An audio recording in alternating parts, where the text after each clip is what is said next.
स्वागत है आपका। पहाड़ प्रभात देख रहे हैं आप, मैं हूं आस्था कौशिक। हरिद्वार में कैबिनेट मंत्री का दर्द छलका। संतों से मिलकर भावुक हो गए मंत्री गणेश जोशी। हर की पैड़ी में गुब्बारे बेचे थे, ये बातें गणेश जोशी ने कही। गुब्बारे बेचने में मेरा बचपन बीता है। कुंभ में पाबंदी नहीं चाहते थे, लेकिन कोर्ट का आदेश जरूरी है, उन्होंने इस बात को भी दोहराया। हर की पैड़ी में किसी वक्त गुब्बारे बेचा करते थे, बचपन उनका उसी तरह से बीता। काफी इमोशनल हो गए संतों से आशीर्वाद के बाद और उन्होंने अपना संघर्ष याद किया। क्या कुछ कहा, विस्तार से आपको सुनवाते हैं। मंत्री बनने के बाद मुझे हमें मौका मिला तो मैंने सबसे पहले संतों को आशीर्वाद लेने के लिए मैं यहाँ पर आया हूँ, क्योंकि जिस संस्कृति में संस्कृति में संतों का आशीर्वाद बहुत जरूरी है। इससे पूर्व में माननीय बालकृष्ण जी थे और माननीय स्वामी रामदेव जी मिला था और बालकृष्ण जी के अनुभवों का लाभ लेकर उनसे बहुत बातचीत की। सल्ट उपचुनाव के लिए भाजपा की तरफ से अभी तक प्रत्याशी के नाम का ऐलान नहीं हुआ है, लेकिन सुरेंद्र सिंह जीना के भाई महेश जीना ने अभी से चुनाव प्रचार शुरू कर दिया। महेश जीना अपने विधानसभा क्षेत्र में जाकर चुनाव प्रचार करते नजर आ रहे हैं। उन्होंने 84 गांव में जाकर चुनाव प्रचार किया। तो महेश जीना, जिनका नाम इस वक्त सबसे आगे चल रहा है और कहा जा रहा है कि वो भाजपा के उम्मीदवार हो सकते हैं सल्ट से। हालांकि आज 10 बजे इसका ऐलान होगा कि कौन है उम्मीदवार, लेकिन उससे पहले उन्होंने चुनाव प्रचार शुरू कर दिया है। जनता के बीच में जाकर हाथ जोड़कर वोट मांगने शुरू कर दिए हैं। ढोल नगाड़ों के साथ चुनावी ताल ठोक रहे हैं यहाँ पर महेश जीना। भाजपा की तरफ से संभावित प्रत्याशी हैं। हालांकि औपचारिक ऐलान नहीं हुआ है इस बात का, और कौन प्रत्याशी होगा इसकी घोषणा आज 10 बजे की प्रेस कॉन्फ्रेंस में की जाएगी।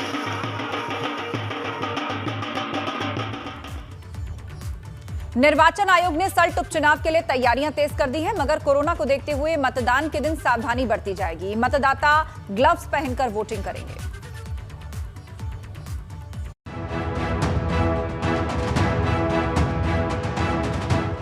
सल्ट विधानसभा चुनाव में होने जा रहे उपचुनाव के लिए राजनीतिक दल जोर शोर से तैयारियों में जुटे हैं। नामांकन प्रक्रिया शुरू हो चुकी है, इसलिए निर्वाचन आयोग ने भी कमर कस ली है। कोरोना के खौफ के बीच देवभूमि में पहली बार चुनाव हो रहा है, इसलिए निर्वाचन आयोग के सामने बड़ी चुनौती है। चुनाव के लिए निर्वाचन आयोग की तरफ से गाइडलाइंस जारी कर दी गई हैं। अब आपको बताते हैं कि मतदान के दिन मतदाताओं को किन किन बातों का ध्यान रखना होगा। मतदाता हाथों में दस्ताने पहनकर वोट डालेंगे। ग्लव्स की व्यवस्था निर्वाचन आयोग की तरफ से की जाएगी। मुंह पर मास्क लगाना जरूरी होगा। इसके साथ ही सैनिटाइजर का इस्तेमाल और सोशल डिस्टेंसिंग मेंटेन रखना जरूरी है।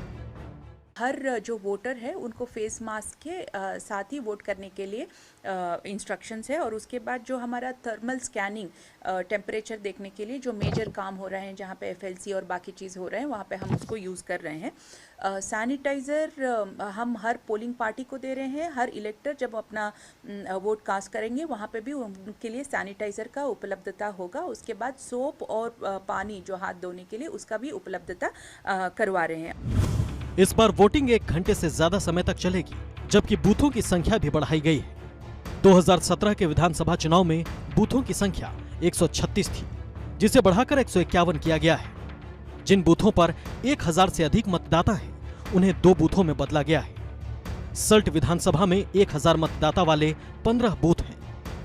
घंटे का एडिशनल टाइम भी मिल चुका है, तो इसीलिए इस बार इलेक्शन 7 बजे से शुरू हो जाएगा, ताकि हम सोशल डिस्टेंसिंग भी रख जाए और लोग अलग अलग समय पे आ जाए, ताकि एक से दूसरे को कोई संपर्क जिससे कम से कम हो सकता है। वोटिंग का समय भी 1 घंटा बढ़ाया गया है। उपचुनाव के लिए सुबह 8 बजे के स्थान पर सुबह 7 बजे से वोटिंग की जाएगी, जो शाम 5 बजे तक जारी रहेगी। एबीपी गंगा के लिए देहरादून से रवि कैंतुरा की रिपोर्ट। देहरादून से अगली खबर। सीएम तीरथ ने वर्चुअल बैठक की है। सीएम ने ग्राम्य विकास की समीक्षा की। मनरेगा के काम को लेकर सीएम के निर्देश जो थे वो सब तक पहुंचे। पलायन को लेकर रोजगार बढ़ाने पर जोर दें, ये महत्वपूर्ण बात उन्होंने कही। 10 करोड़ से ज्यादा के काम का निरीक्षण किया जाए। मुख्य अभियंता इस काम का निरीक्षण करें। विधायक निधि समय पर रिलीज हो। विधायकों के प्रस्ताव लिए जाएं। ये महत्वपूर्ण दिशा निर्देश जो थे वो सीएम तीरथ ने दिए हैं। पलायन रोका जाए, रोजगार बढ़ाने पर जोर दें, यह बहुत अहम मुद्दा है उत्तराखंड के लिहाज से। 10 करोड़ से ज्यादा के काम का निरीक्षण किया जाए। सीएम तीरथ ने वर्चुअल मीटिंग की है। ग्राम्य विकास समीक्षा में अहम निर्देश उन्होंने दिए।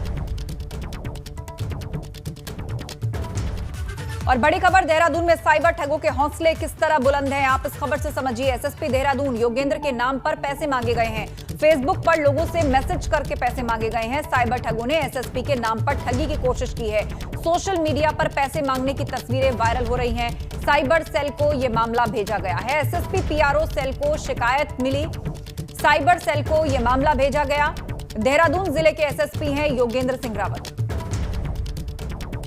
रवि कैंथ्रोसिस पर अपडेट लेते हैं। रवि, कुछ पता चला है इन साइबर ठगों के बारे में? कितना बड़ा रैकेट है ये? और देखिए, पुलिस वालों के नाम पर भी पैसे ठगने से ये लोग गुरेज नहीं कर रहे। एसएसपी देहरादून योगेंद्र के नाम पर पैसे मांगे इन्होंने।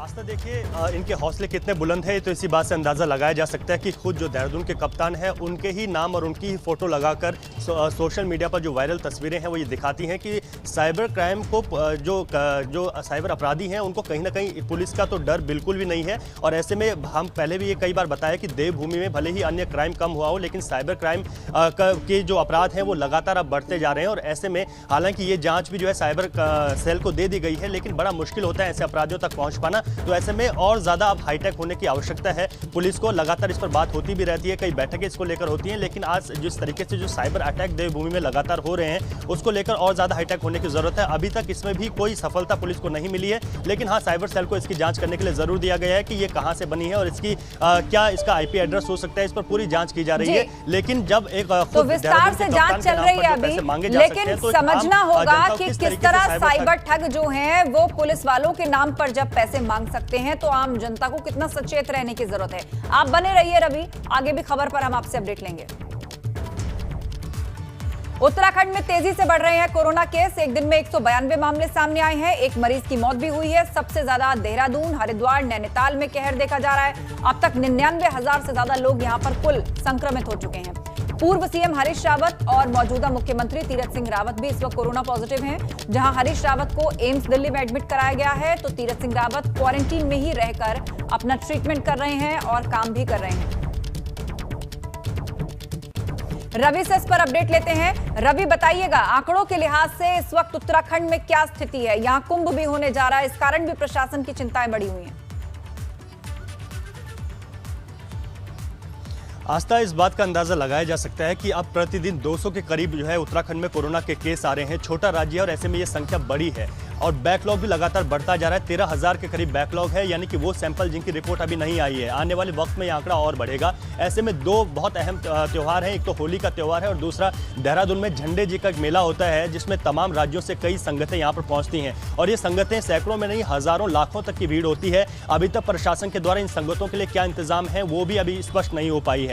कुल मिलाकर कहने की बात यह है कि अब पूरा एक साल हो गया है और कोरोना से आम और खास दोनों ही सभी इसकी जकड़ में है। और ऐसे में हम बात करें तो पूर्व मुख्यमंत्री हरीश रावत कोरोना पॉजिटिव हैं, वो दिल्ली एम्स में भर्ती हैं। खुद मुख्यमंत्री तीरथ सिंह रावत कोरोना पॉजिटिव हैं और लगातार ये जो केसेस हैं वो बढ़ते जा रहे हैं। तो बहुत ज़्यादा एहतियात की आवश्यकता है। और जिस तरीके से होली का त्यौहार है, होली मिलन कार्यक्रम चल रहे हैं, तमाम हम बात करें तो आंदोलनों की बात करें या फिर राजनीतिक दलों की बात करें, तो वो भी लगातार जो प्रचार प्रसार है उस पर कहीं ना कहीं एक लगाम लगाने की कोशिश जरूर प्रशासन को करनी चाहिए, क्योंकि ये आंकड़े और तेजी के साथ बढ़ेंगे अगर इसी तरीके के हालात अगर रहते हैं। तो ऐसे में अभी प्रशासन की तरफ से भले ही SOP और गाइडलाइंस की बात की जाती है, सैनिटाइजर मास्क पहनने की बात की जाती है, लेकिन जिस तरीके से जो बड़े आंदोलन है, खुद जिसमें राजनीतिक दल जो है इन्वॉल्व रहते हैं, होली मिलन कार्यक्रम लगातार अभी भी चल रहे हैं, तो इन सब पर रोक लगाने की बहुत ज्यादा आवश्यकता है। बिल्कुल, ऐसे आयोजन जहां पर भीड़-भाड़ ना लगे, सोशल डिस्टेंसिंग बरकरार रह पाए, इसके लिए कड़ाई करनी होगी और नए सिरे से सख्ती लागू करने की जरूरत फिलहाल महसूस की जाने लगी है। बहुत शुक्रिया रवि अपडेट के लिए।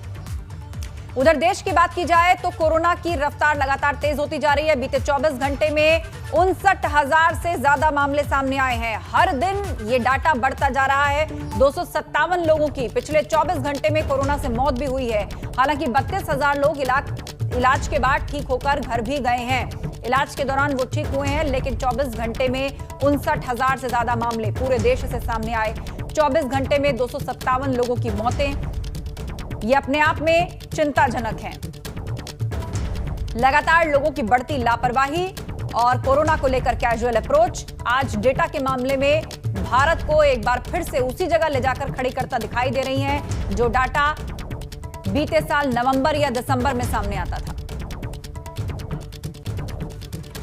कोरोना से जुड़ी ऋषिकेश से ये बड़ी खबर है। मुनि की रेती में 27 लोगों की रिपोर्ट पॉजिटिव आई है। 16 होटल कर्मचारियों समेत 8 यात्री संक्रमित निकले हैं। तमिलनाडु, हरियाणा और गुजरात के ये सभी यात्री हैं। मुनि की रेती में 27 लोगों की रिपोर्ट पॉजिटिव आई है। 16 होटल कर्मचारी समेत 8 यात्री संक्रमित हो गए हैं। तमिलनाडु, हरियाणा और गुजरात से ताल्लुक रखते हैं ये सभी यात्री जिनकी रिपोर्ट कोरोना पॉजिटिव आ गई है। कई राज्यों में जिस तरह से कोरोना के मामले बढ़ रहे हैं उससे उत्तराखंड की भी चिंता बढ़ गई है। कोरोना के बढ़ते मामलों को लेकर मुख्य सचिव ने अधिकारियों के साथ मीटिंग की है। मीटिंग में मुख्य सचिव ने टेस्टिंग बढ़ाने, ट्रेसिंग, ट्रीटमेंट पर जोर दिया है।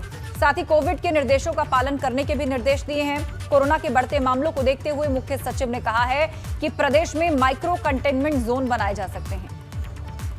भारत सरकार ने कोविड प्रोटोकॉल जो है वो जारी किया है, उसके आधार पे हमने भी जारी कर दिया है, जो 30/4/2021 तक प्रभावी रहेगा और इसकी लगातार समीक्षा की जा रही है। और माइक्रो कंटेनमेंट जोन बनाए जाएंगे जहाँ भी ये केसेज मिलते हैं और टेस्टिंग बढ़ाई जाएगी और टेस्टिंग, ट्रैकिंग और ट्रीटमेंट, ये तीनों चीजों पे जोर है। उत्तराखंड में होली की खुमारी शुरू हो चुकी है। कहीं खड़ी होली की धूम है तो कहीं बैठकी होली मनाई जा रही है।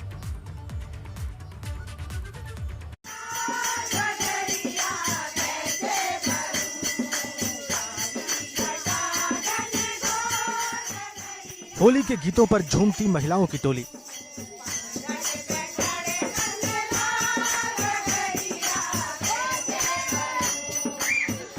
पहाड़ के पारंपरिक गीतों से रंगीन हुआ माहौल।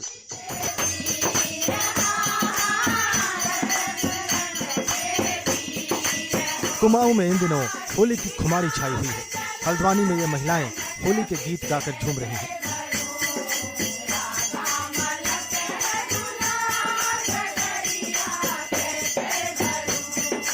होली तो बस मस्ती का त्योहार है, उमंग है। प्रकृति में जिस तरीके से नए नए बौर आए हैं, फूल आए हैं, इसी तरीके से मन में भी वही उमंग आई हुई है और सब होली में मस्त हैं। यहाँ की होली की अपनी अलग ही बात है। लोग सादगी के साथ होली मनाते हैं।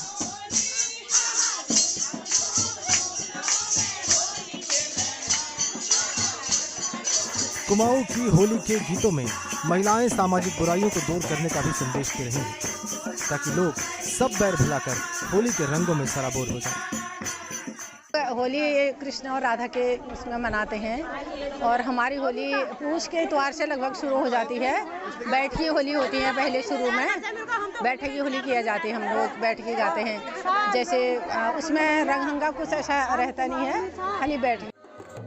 उधर अल्मोड़ा में और अब एक बड़ी खबर देहरादून से। हेलीकॉप्टर विवाद में नया मोड़ आ गया है। विपक्ष को जवाब देने के मूड में बीजेपी नजर आ रही है और सूत्रों के हवाले से यह बड़ी खबर मिल रही है कि पार्टी कोष से हेलीकॉप्टर का भुगतान होगा।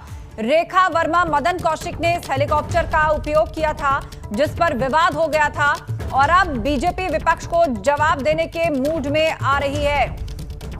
खबर ये आ रही है सूत्रों के हवाले से कि पार्टी कोष से, पार्टी फंड से अब हेलीकॉप्टर का भुगतान होगा। आपको बता दें, रेखा वर्मा और मदन कौशिक दोनों ने हेलीकॉप्टर का इस्तेमाल किया था अपने एक दौरे के लिए और इसी पर विपक्ष ने सवाल उठाए थे कि जब उनके पास सरकार में कोई पद नहीं है, वो उसके लिए एंटाइटल नहीं है, तो कैसे सरकारी सेवा का उपयोग वो कर सकते हैं। इसको एक मुद्दा विपक्ष ने बनाया था। अब उसी को बीजेपी किस तरह जवाब दे रही है। कहा जा रहा है कि पार्टी कोष से इस हेलीकॉप्टर के खर्च का भुगतान किया जाएगा। तो विपक्ष को जवाब देने के मूड में बीजेपी आ गई है और सूत्रों के हवाले से यह बड़ी खबर आ रही है कि इस हेलीकॉप्टर यात्रा का पूरा भुगतान अब पार्टी फंड से किया जाएगा बीजेपी की ओर से। उसके दो अहम नेता रेखा वर्मा और मदन कौशिक दोनों ने हेलीकॉप्टर का प्रयोग किया था जिस पर विपक्ष ने सवाल उठाए थे।